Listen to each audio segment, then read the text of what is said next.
Recently, I've been watching the C-drama Pursuit of Jade, and it has been such a great show. One interesting thing that happened early in Pursuit of Jade is the idea of ruzhui, where a man marries into a woman's family, making the woman the head of the household. While the background of the drama is fictional, ruzhui is a very real concept from Chinese history. In this relationship, the man who marries into the woman's family is known as a Zhuixu. In a traditional Chinese marriage, the woman leaves her family to join the man's. Here, it was the man who leaves. He moves into his wife's household, places himself under her family's roof, and in doing so, steps into a completely inverted version of the traditional Chinese family structure. In many arrangements, the husband was required to take his wife's surname entirely. In others, he kept his own name but agreed that his children would carry hers. In either case, the children of this arrangement generally belonged to the mother's house, not the father's. They took her surname and performed rites at her family's ancestral altar. In some dynasties, even the wedding ceremony was different for a ruzhui marriage. In a traditional wedding, the bride waited in the wedding chamber while the groom hosted the celebration. But in a ruzhui wedding, it was the groom who waited while his wife received the guests. The exact mechanics of ruzhui varied across regions and time periods, but the general sense of it was the same. The roles would be reversed, and the wife would be the head of the household. Hi everyone, I'm Amy. Today we're going to look at how a man married into a woman's family in Chinese history, why it was looked down upon, and how it worked for the Imperial family. To understand ruzhui, we have to start with the word itself. The character zhui doesn't just mean to marry in. In ancient Chinese, it referred to an unnecessary growth on the body, something extra, useless, and out of place. This negative implication tells us exactly how society viewed these men before we even get to the law. But where did this stigma actually come from? One of the most common historical theories says that the Zhuixu began as something far more literal, a Zhuizi, or pawned son. Imagine a family so poor, so deep in debt during a famine, that they had only one asset left, their son. They would pawn him to a wealthy household as collateral for a loan. If the family couldn't repay within a specific time, the son didn't go home. He became a debt slave, and eventually, to keep his labor in the household permanently, the master might marry him to a daughter, often a daughter of lower status, such as a daughter of a concubine. In this case, the slave became a son-in-law. According to this theory, it explains why in the early records of the Warring States and Qing dynasty periods, the Zhuixu was often treated as a low-status dependent, sometimes comparable to servant classes.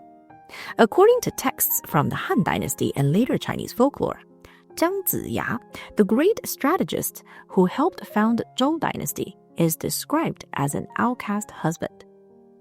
Before his great accomplishments, he was a descendant of a fallen noble family who had nothing but his family's name. He was living in poverty and was forced to enter a ruzhui marriage. He spent all of this time studying strategy and philosophy and was unable to even sell flour or weave baskets correctly. He ate the wife's family's rice without bringing in his own property or name. He was essentially a burden on the family. Even in modern day, there is the slang 吃软饭, which literally means eating soft rice, a direct reference to men who eats food that his wife earns with no contribution of his own. Eventually, he was divorced and kicked out of his wife's house, as an example of a low-status Zhuixu man. But ironically, after he is kicked out, he meets who would later become King Wen of Zhou, and helps him to overthrow the Shang dynasty to form the Zhou dynasty. Legend says that after he became powerful, his ex-wife came back to him and begged to be his wife again. In response, Jiang Ziya took a cup of water, spilled it on the ground, and told her, "Spilled water cannot be gathered back. A broken marriage cannot be rejoined." Jiang Ziya's story is an interesting legend of a Zhuixu reclaiming his dignity, but for most men, there was no comeback. And if being a Zhuixu meant social humiliation at home, it meant something far more dangerous when it comes to the government. In the eyes of the emperor, a man who married into a woman's family wasn't just a family anomaly. He was a tax loophole. In the early dynasties, the state used household registration for taxes. A man's primary duty to the state was to lead a household, pay taxes, and provide labor. But a Zhuixu didn't have his own household. He attached himself to his wife's family. From the government's perspective, this was one less household to collect taxes from. But instead of encouraging them to form independent households, the state found another way to make use of these Zhuixu. The consequences were severe. From the Qing dynasty onward, Zhuixu were treated as low-born dependents in the eyes of the state, routinely targeted for the hardest labor and most dangerous military assignments. Zhuixu were grouped with other low-status citizens, such as guilty officials, fugitives, and certain registered merchants. These groups were used by the first emperor Qin Shi Huang for his campaigns to build a Great Wall and conquests, and again by Emperor Wu of the Han Dynasty for his military campaigns. When the empire needed men for its most dangerous assignments, the Zhuixu were part of the group that was sent first. Even if a man survived and came home, the stigma followed him into the next generation, and the one after that. Over time, this status became formalized in law. The law of the earlier dynasties prevented the Zhuixu themselves from establishing their own households or holding office. And even their descendants could only hold government official positions after 3 generations. With official registers still noting that their ancestors had been a Zhuixu, it was a mark that the state literally wrote into the family record. This sounds terrible for the wife's family too, right? But from that family's perspective, a low-status heir was better than no heir at all. Remember that the premise of a ruzhui marriage was because the wife's family had no male heirs of their own. For an ordinary farming household, bringing in a Zhuixu also meant more than just a husband. It meant another adult male laborer, someone who was now bound to their household, who would continue working the same land and help to support them. So in the end, this arrangement allowed their daughter to stay with her family, care for them, and have help taking care of their property. By the later Han Dynasty and Tang Dynasty, the state became more lenient. Though the stigma around Zhuixu holding office persisted in various forms for centuries, the Zhuixu became less a legal problem and more a shameful social status. A shame that would continue for many years. Next, let's talk about inheritance. In traditional Chinese law, property usually followed the male line. And it wasn't just about wealth. The person who inherited the estate was also responsible for maintaining the family's ancestral sacrifices. Property and lineage were the same thing. To inherit the house was to inherit a duty to honor the dead. When there isn't a male heir, families generally had 3 options. A common option was adoption. Bring in a male heir from within the extended family, usually a nephew, who could fully preserve the lineage. The second was ruzhui. Bring in a husband into the daughter's household to keep the property inside the family. The third was simply letting the extended family absorb the assets, which meant the daughter lost control entirely. Early in the C-drama Pursuit of Jade, the main character runs into an issue about her property. After her parents died, they had left their house to her. But under the law at the time, a daughter could not legally inherit property. So, in order to protect her house from being seized by her uncle, she had to find a husband. In this case, her ruzhui husband became her legal shield to protect her claim on the property. But a Zhuixu did not solve the issue of lineage. Compared to adoption, which preserved a family line completely, ruzhui was always seen as a compromise. The real solution came through the next generation. In many ruzhui arrangements, the children took the mother's surname and were considered part of her family line. It was the children, not the husband who restored the lineage. And then there were the challenges of the courtroom. Throughout the Song, Ming, and Qing dynasties, as the legal system became more bureaucratic, there were more frequent disputes over inheritance involving Zhuixu. And the Zhuixu was typically disadvantaged. If a daughter died, or if there was a dispute with a cousin, the court would often strip the Zhuixu of his holdings, even if he had lived in the house and worked the land for 40 years. Judges consistently favored blood relatives. The argument was that the property of the family should stay within the family, and the Zhuixu was not technically a part of that. He was a tool used to keep the house standing. But once the job was done, the system was designed to ensure he never truly owned it. While the legal reality for Zhuixu was often grim, there are certainly more positive stories. For some men, marrying into a woman's family wasn't a desperate act of survival. It was a calculated move for power. For a man with no land and no prospects of his own, it was sometimes the best deal available. But for the ambitious, ruzhui could be something more. The most famous example of this is the legendary Tang Dynasty poet and swordsman Li Bai, who is often described in modern stories as the most powerful Zhuixu in Chinese history. Despite his enormous talent, Li Bai's family background was murky, and he couldn't enter civil service easily. For men like him, talent alone was not enough. At the time, the Tang Dynasty court favored family background and connections. Li Bai could write poetry that impressed people, but he did not belong to the circles where decisions were made. According to later accounts, around 727 CE, he married into the noble Xu family, specifically the granddaughter of the former chancellor Zhuixu. However, his situation was unique. The Xu family was not looking for a Zhuixu in the traditional sense. Instead, they were impressed by Li Bai's talent and wanted to leverage him to increase their family's cultural prestige.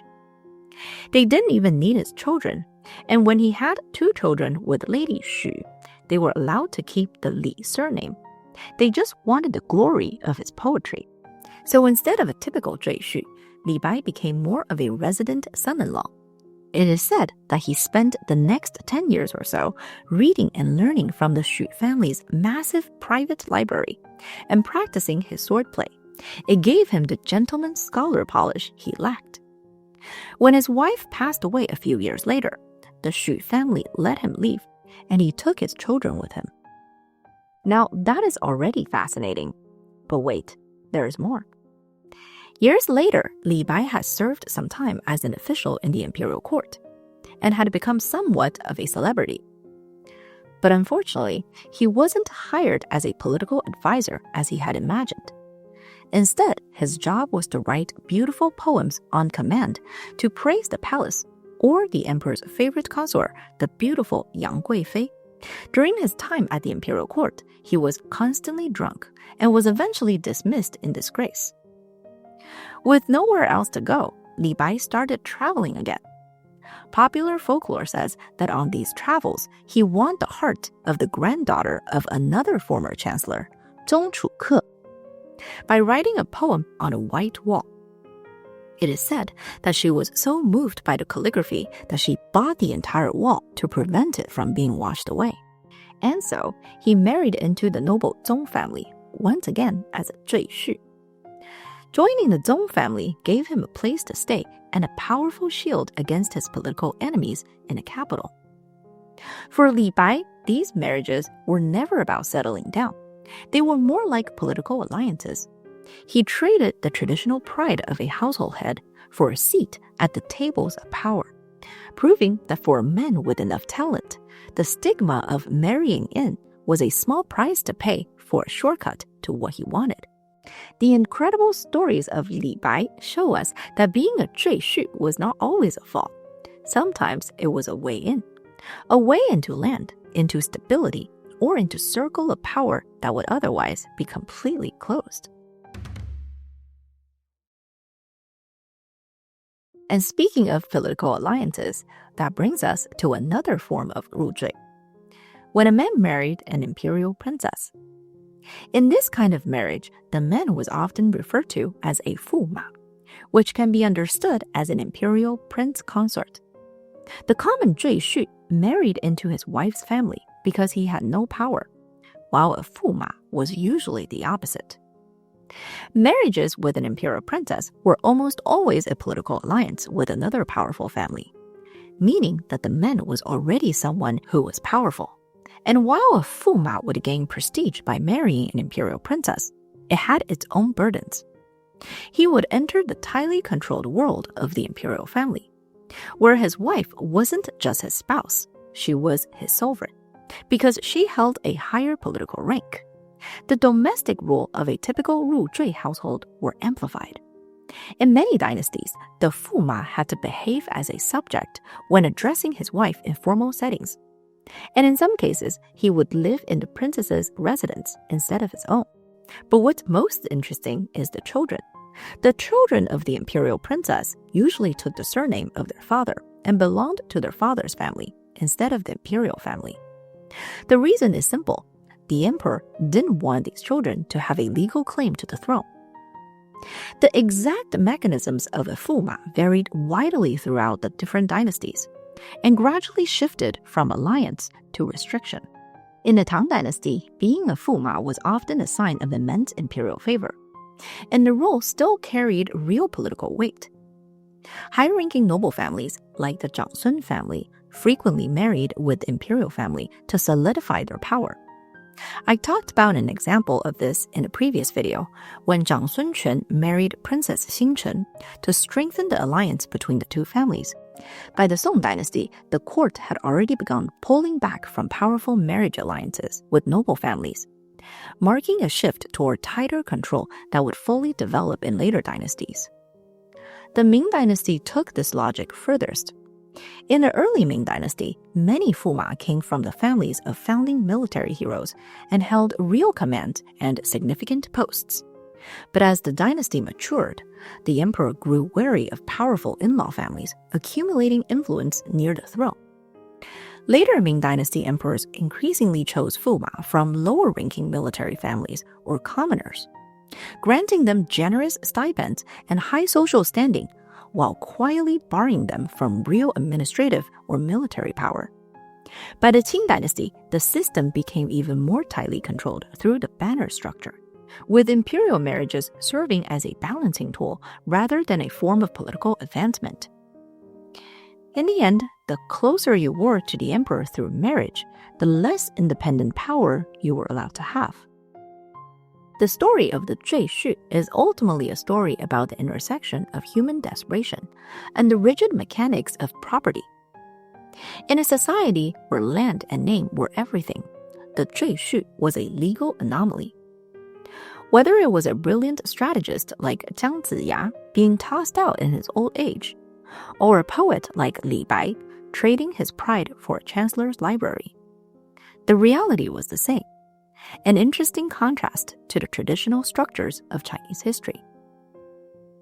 History remembers the emperors and the generals, but the story of the Zhuixu reminds us of the men who filled the gaps in the records.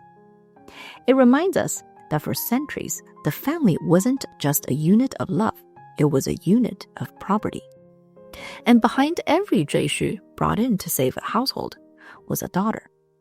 A woman trying to hold on to whatever her family had built, in a system that gave her no clean way to do it. The Zhuixu existed because she had no other option. That is just as much her story as his. Interestingly, there are some places in China today where men voluntarily marry into their wife's family as a practical solution for only child households. The tradition that was once a mark of shame has quietly become, in some corners of China, just another way to keep a family together. Does anything about ruzhui remind you of marriage customs in your own culture? Let me know in the comments. If you enjoyed today's topic, don't forget to like and subscribe. Thanks again for watching, and I'll see you in the next one. Stay curious, stay magical.